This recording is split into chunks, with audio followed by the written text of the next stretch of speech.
Narrative framework, text, art, culture, modern rediscovery. This framework grips viewers by revealing how one of the Bible's most alien descriptions got systematically sanitized for 1,000 years, then suddenly exploded back into culture through memes, forcing us to confront what we forgot. In 593 BCE, a priest named Ezekiel sits by the Kibar River in Babylon and witnesses something that will haunt Western imagination for millennia. He describes wheels within wheels, rims full of eyes all around, moving in 4 directions without turning, covered in fire. He's not describing a chariot. He's describing the beings that are the chariot, living creatures that carry the throne of God across the cosmos. 26 centuries later, these same entities will become internet memes under the caption, "Be not afraid," mocking how completely we've forgotten what biblical angels actually look like. But between that river in Babylon and your Twitter feed lies one of history's most dramatic visual cover-ups. The beings Ezekiel sees have a name problem from the start. In Hebrew, they're called ophanim, literally wheels. But when early Christians start cataloging angelic hierarchies, they run into translation chaos. Pseudo-Dionysius the Areopagite, writing around 500 CE, creates the definitive ranking system that will govern Christian angelology for 1,000 years. He places thrones as the 3rd highest order of 9 angelic choirs. The Greek word he uses, thronos, means seat of power, the thing kings sit on.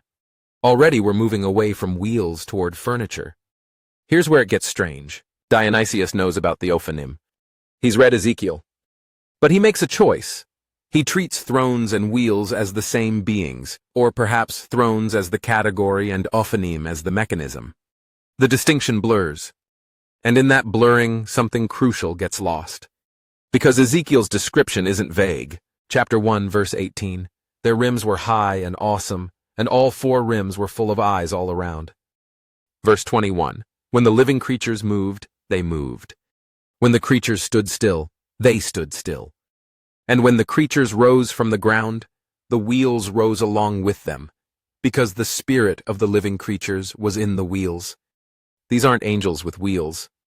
They are wheels, sentient, multi-eyed, fire-wrapped geometric entities that move by existing in all directions simultaneously. The prophet Daniel, writing 2 centuries later, doubles down on this imagery. Chapter 7, verse 9. His throne was flaming with fire, and its wheels were all ablaze. Not wheels on a throne, the throne is wheels. Wheels of burning fire carrying divine presence, seeing everything through countless eyes. Now watch what happens when medieval artists try to paint this. The Barton Turf Rood screen in Norfolk, England, painted around 1480, shows us the compromise medieval Christianity made with Ezekiel's vision. The thrones appear as angels, humanoid, winged, comprehensible. But they're covered in eyes.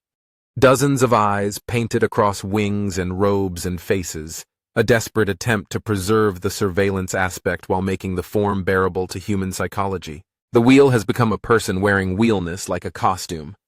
The artist knew something strange was supposed to be happening here. They'd read their Dionysius. They'd encountered the descriptions. But wheels full of eyes don't fit comfortably in the visual grammar of church decoration. This pattern repeats across medieval Europe. Manuscript illuminations show angels studded with eyes, surrounded by circular halos that might be residual wheel memories, but the geometry is gone. The alien mathematics of Ezekiel's vision, wheels intersecting at right angles, moving without turning, fire and eyes and crystalline surfaces. All of it gets filtered through human form until it's digestible. Renaissance artists complete the transformation. By the time Raphael paints his cherubs in the Sistine Madonna, angels have become beautiful humans with bird wings.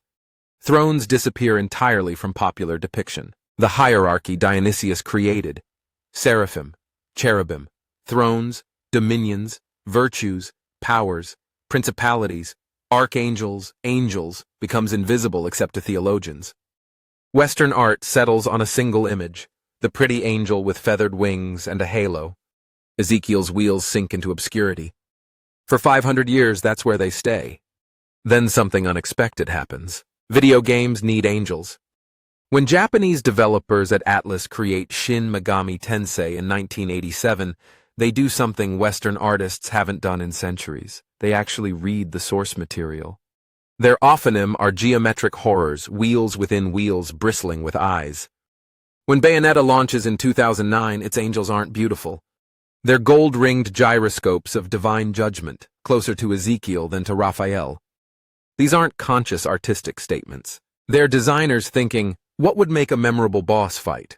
And discovering that ancient texts already wrote the design document. The internet does the rest. By 2019, biblically accurate angels becomes a meme format. The structure is always the same. A cute cartoon angel saying something sweet, then a caption, what angels actually look like according to the Bible, followed by the most eldritch image the poster can find, usually an artistic interpretation of the ophonym, all rings and eyes and incomprehensible geometry. The joke works because of the gap. We've spent so long with Renaissance angels that Ezekiel's version reads as cosmic horror.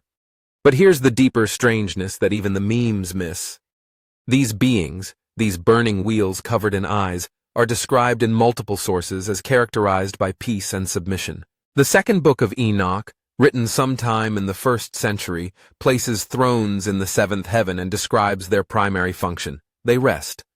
They are where God's presence rests. Their endless vigilance, all those eyes maintaining sight in every direction, isn't aggression. It's attentiveness. They're not watching to judge. They're watching because that's what it means to be a throne, to be the stable place where sovereignty sits. The Book of Colossians, written by Paul or his followers around 60 CE, lists thrones alongside dominions, principalities, and powers, all invisible things created by and for Christ. 1 Peter describes these same categories as subject to Christ after the resurrection. But neither text treats them as frightening. They're cosmic infrastructure, divine furniture. The very phrase throne in English comes from these beings. We named our ceremonial chairs after the angel class that performs that function in heaven. This is where medieval artists might have been onto something, even as they domesticated the imagery.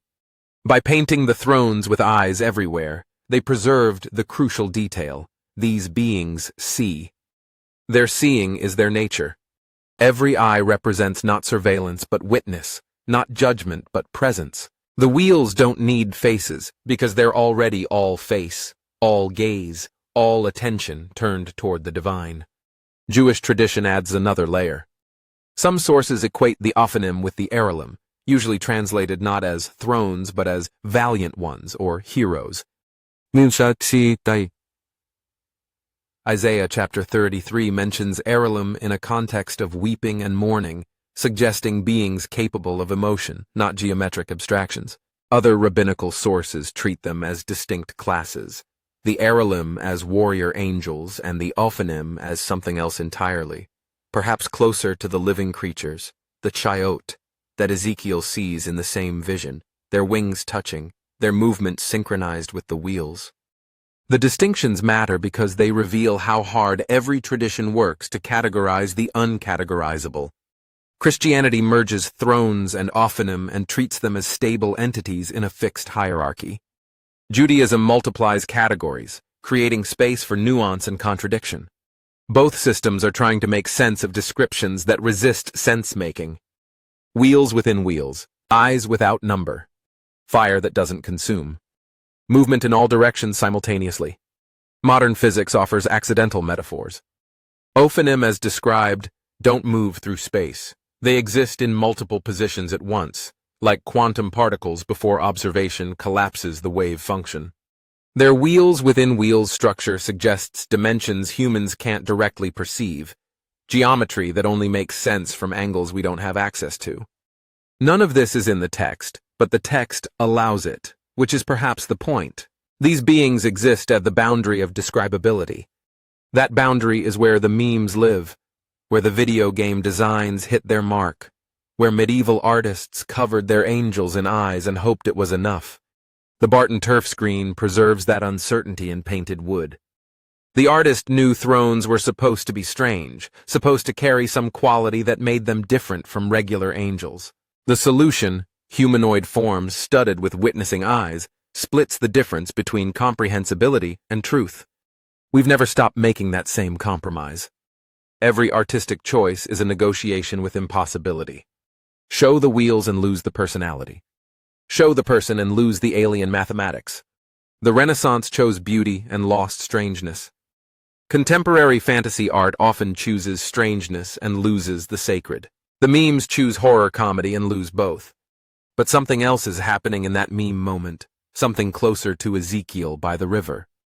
When people caption bizarre images with "Be not afraid," they're not just mocking soft angel imagery. They're recognizing that encountering the divine should be difficult, should require adjustment, should break your existing categories. The humor comes from relief.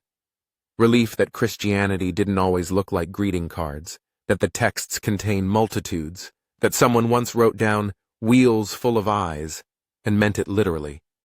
The phrase "be not afraid" itself comes from these encounters. Angels in the Bible almost always open with it. Gabriel to Mary, the angels to the shepherds, the figures at the tomb. They say it because the default human response to their presence is terror, not because angels are malevolent, but because they're revelatory. They show you that reality is larger and stranger than your nervous system is prepared to handle. The thrones, resting in peace, covered in unblinking eyes, watching everything without judgment. Encountering that presence would require every cell in your body to recalibrate its understanding of what seeing means. Which brings us back to Daniel's throne of fire. The image isn't decorative.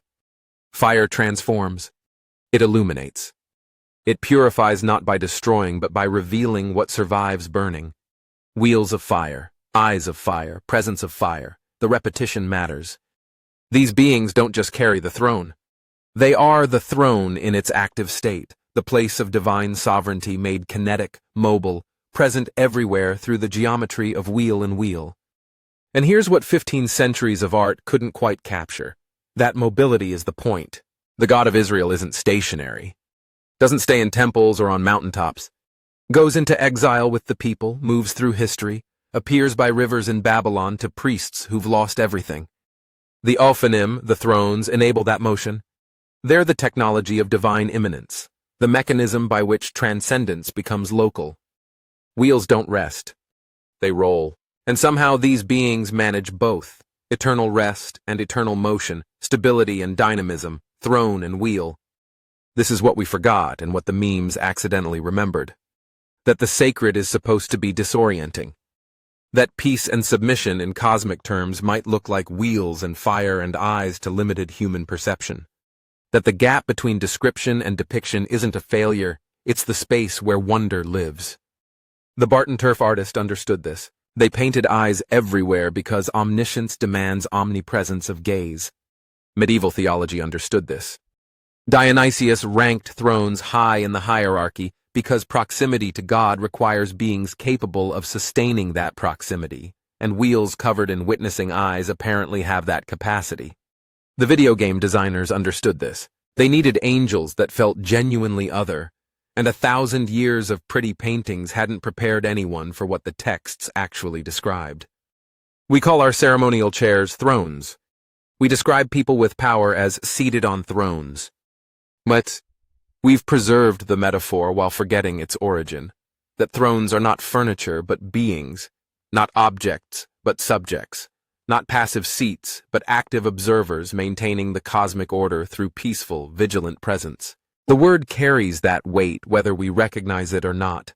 Throne as angel compressed into throne as chair, the living wheel flattened into wood and gold. Somewhere between Babylon and Norfolk, between Ezekiel and the internet, the Ophanim wait, described but not depicted, categorized but not contained, wheels within wheels still rolling through texts that refuse to domesticate them fully. The eyes still watch. The fire still burns. And humans still struggle to paint what happens when the divine needs furniture that flies.